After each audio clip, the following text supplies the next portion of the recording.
Welcome to CelebMemorialTv. Join us as we honor and remember the lives of famous personalities who have touched our hearts. Stay updated with the latest news, tributes, and stories about the stars we've lost. Don't forget to subscribe and hit the bell icon so you never miss an update. Let's pay tribute to the legacies of these unforgettable icons. Melvin Van Peebles, an influential figure in American cinema and a pioneer of the blaxploitation genre, passed away on September 21st at his Manhattan home. He was 89. Van Peebles leaves behind a legacy marked by groundbreaking works that challenged and reshaped the landscape of film, particularly for Black filmmakers and audiences. Born in Chicago in 1932, Van Peebles' journey into filmmaking was unconventional. After graduating with a BA in literature from Ohio Wesleyan University and a stint in the Air Force, he moved through various careers, including cable car gripman and investigative journalist. His early experiences in filmmaking began with short films, leading him to France, where he carved out a niche as a writer and director. His breakout film, The Story of a Three-Day Pass, won an award at the San Francisco International Film Festival, catching the attention of Hollywood. However, Van Peebles opted to maintain his independence from Hollywood, using his own funds to create what would become his magnum opus, Sweet Sax Badass Song, 1971. The film, made on a modest budget with a loan from Bill Cosby, became a critical and commercial hit, earning $15 million and cementing Van Peebles' status as a revolutionary filmmaker. Its success empowered a generation of filmmakers and is considered one of the earliest examples of the blaxploitation genre, celebrated for its bold narrative and cultural commentary. Beyond filmmaking, Van Peebles was a talented novelist, playwright, and musician. His stage musical, Ain't Supposed to Die a Natural Death, garnered 7 Tony nominations and reflected his diverse creative talents. His works often explored themes of racial and social justice, influencing not only cinema, but also Black culture and arts broadly. Van Peebles' influence extended into his personal life. He was a father to filmmaker and actor Mario Van Peebles, who portrayed him in the 2003 biographical film Badass, a tribute to the making of Sweet Sweet Badass Song. His legacy is also carried on by his other children, Max and Marguerite. Melvin Van Peebles' death marks the end of an era, but his works continue to inspire and challenge norms. His fearless creativity and commitment to telling bold, authentic stories have left an indelible mark on the world of film and beyond. Cleo Sylvester, a pioneering figure in British theatre and television, passed away on September 20th at the age of 79. Her death marks the end of a remarkable career that broke significant racial barriers in the UK's entertainment industry. Born in April 1945 in Camden, North London, Sylvester pursued an acting career that led her to become the first Black actress to play a leading role at the National Theatre and in a UK soap opera. She debuted in the West End in Simon Gray's 1967 play Wise Child at Wyndham's Theatre, and made history 2 years later with her role in Peter Nichols's satire The National Health at the National Theatre. Sylvester's extensive screen credits include roles in iconic TV series such as Till Death Do Us Part, Doctors, Coronation Street, The Bill, New Tricks, and Doctor Who. She also had a regular role in the school drama Grange Hill and was a frequent collaborator with director Ken Loach, featuring in films like Poor Cow, Kathy Come Home, and Up the Junction. Her breakthrough in television came when she was cast in the popular soap opera Crossroads, playing Meg Richardson's adopted daughter Melanie from 1970 to 1972. This role brought her into the living rooms of around 15 million viewers, solidifying her status as a household name. In addition to her acting career, Sylvester had a brief stint as a singer in the 1960s, with the Rolling Stones as her backing band on the single To Know Him Is to Love Him. Her ties to the Stones remained a point of interest, highlighted in her recent appearance on The Antiques Roadshow, discussing her time with the legendary band. For her services to drama and charity, Sylvester was made an MBE in the 2023 New Year Honors. Remembered by her agents at Fulcrum Talent as sorely missed by so many, her trailblazing achievements and her profound impact on the arts will endure, inspiring future generations. Doris Bisco, a venerated Detroit TV reporter and news anchor, and a pioneer for African American women in broadcast journalism, passed away at the age of 77. XYZ, where Bisco spent much of her illustrious career, announced her passing but did not specify a cause or location of death. Born in Washington, D.C., Bisco was among the early African American women to break into the broadcasting industry. She began her career in radio in Maryland and then transitioned to hosting a public affairs program in Washington, D.C. In 1973, Bisco made a significant move to Detroit to join 7 Action News, marking the start of a notable journey in broadcast journalism. Bisco's career trajectory saw her evolve from a nightside reporter to anchoring the 6 p.m. evening news, and eventually, in 1995, to anchoring the morning news. Renowned for her integrity and professionalism, she became one of the most visible Black broadcast journalists in Detroit and a respected figure nationwide. Beyond her reporting and anchoring duties, Bisco was deeply involved in community outreach, hosting the Learn to Read program, a weekly literacy initiative aimed at children. This program reflected her commitment to education and her community, extending her influence beyond journalism. Her role extended into film as well, where she played a newscaster in the 1987 movie The Rosary Murders, alongside Donald Sutherland, further highlighting her versatility and presence in media. Bisco's contributions to journalism were recognized with the National Association of Television Arts and Sciences Silver Circle Award, celebrating her over 25 years of distinguished service in the industry.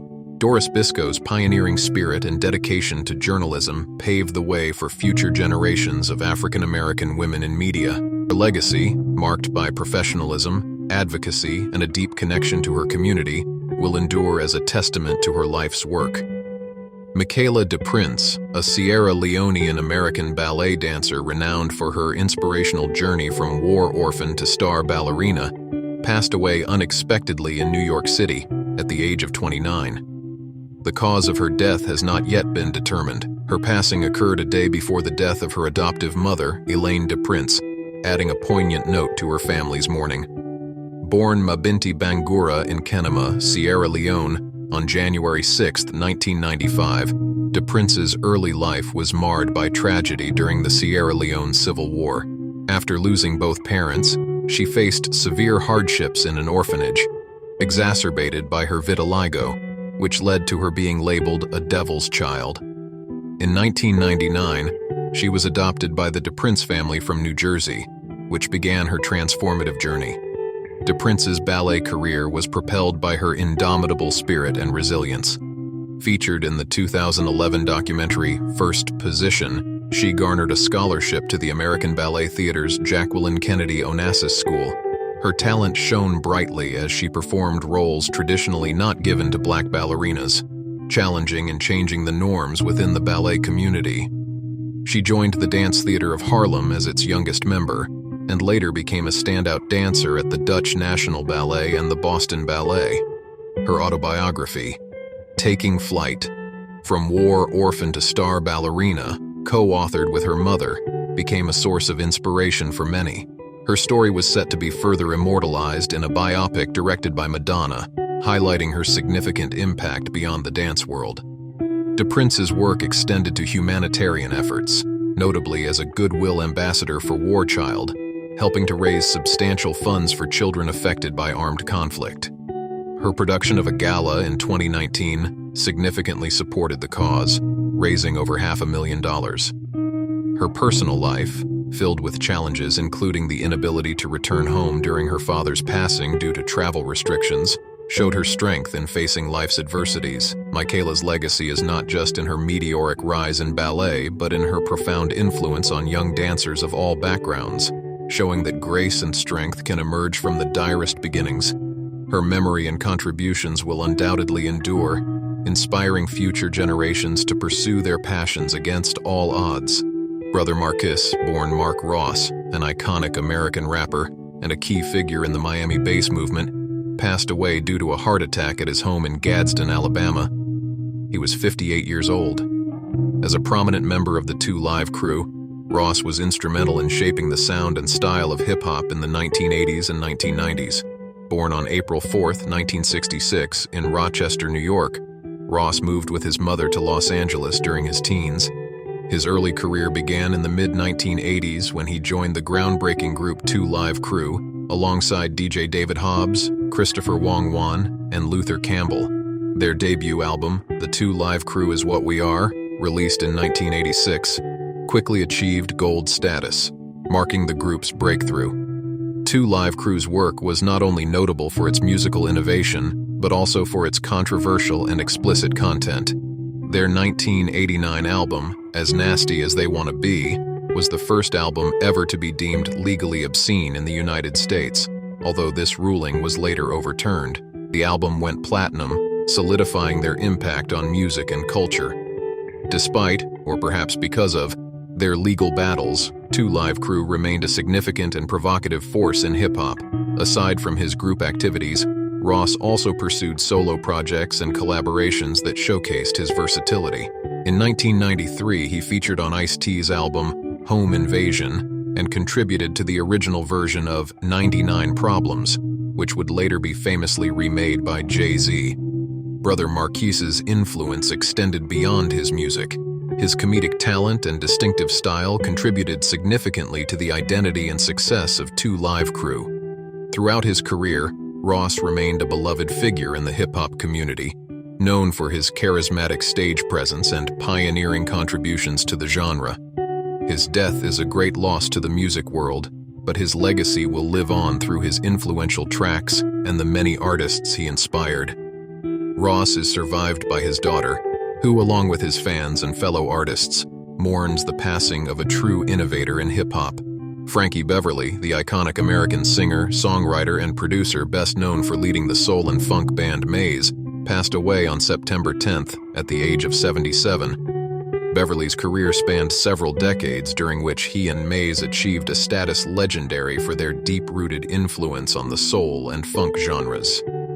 Born Howard Stanley Beverly in Philadelphia, he began his music career singing gospel in a local church. Throughout his teenage years, Beverly's musical talents blossomed as he formed The Blenders, a doo-wop group, and later The Butlers, which was renamed Frankie Beverly and The Butlers. His early work, including the Northern Soul classic If That's What You Wanted, laid the groundwork for his future success. In the early 1970s, Beverly moved to San Francisco, transforming The Butlers into raw soul. The group caught the attention of Marvin Gaye, who helped rename the band to Maze and boosted their profile by featuring them as his opening act. Maze went on to release 9 gold albums, carving out a distinct sound that captured the hearts of fans across the United States and the United Kingdom. Maze's music transcended the typical boundaries of soul and funk, as evidenced by their hit Joy and Pain, and their influence continued to resonate in modern music.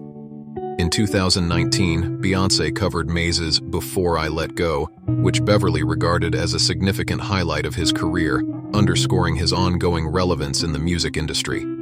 Known for his signature all-white stage attire, Beverly's style and music became symbols of cool and unity, often prompting fans to wear white at concerts in tribute to him. His personal legacy also includes the tribute album Silky Soul Music, an all-star tribute to Maze featuring Frankie Beverly, organized by his son Anthony and ex-wife Heather Beverly, which featured artists like Mary J. Blige and Babyface.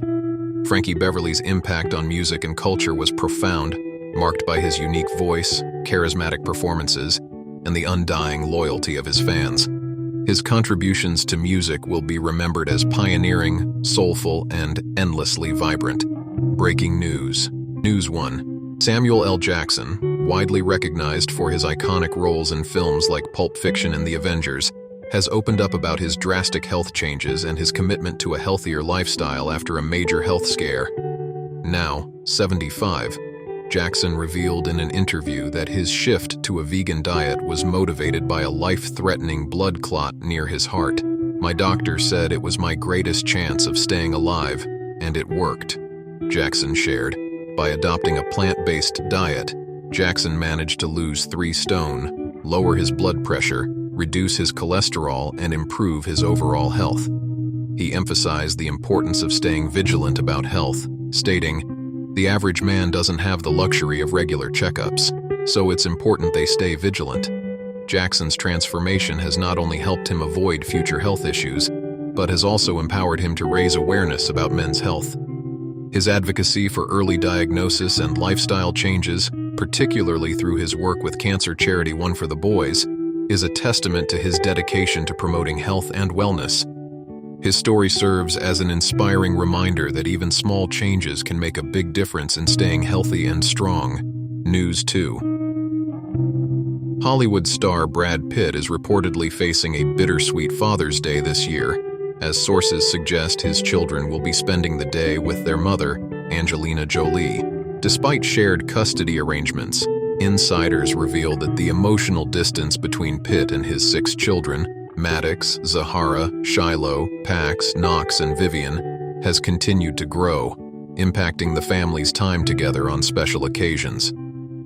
The children's preference to stay with Jolie reflects the complexities surrounding their relationships with Pitt, which have evolved following his and Jolie's highly publicized separation and divorce proceedings. Efforts to address these challenges have included evaluators and therapists working with the family to ensure the children's feelings are respected and that communication remains open. As Pitt navigates these emotional hurdles, this Father's Day serves as a reminder of the personal challenges that even public figures face behind the scenes. The situation highlights the ongoing adjustments in the family dynamic post-divorce, as both parents strive to prioritize their children's well-being amidst difficult circumstances.